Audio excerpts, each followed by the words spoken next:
Welcome to Kenton's videos. Enjoy the video. In this video, I will explain how to replace an Acura TL radiator. First, gather all your necessary tools and the new radiator. Always ensure your engine is completely cool before you begin any work to avoid burns. Locate the radiator and identify the drain plug, which is usually at the bottom. Have a large drain pan ready to collect the old coolant safely and responsibly. Once your drain pan is in place, carefully open the radiator drain plug. Allow all the old coolant to completely drain into your container. This process might take several minutes. After draining, you can disconnect the upper and lower radiator hoses. Be prepared for any residual coolant. Also, remember to unclip any electrical connectors, such as those for the cooling fans.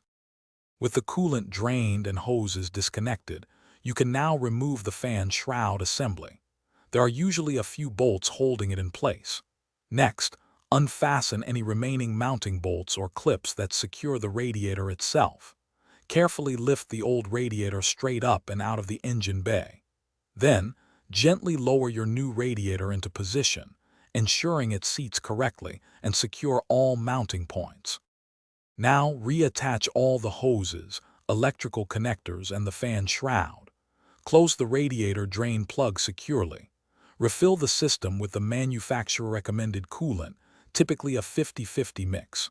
Start the engine with the heater on high and allow it to warm up, bleeding any air from the system.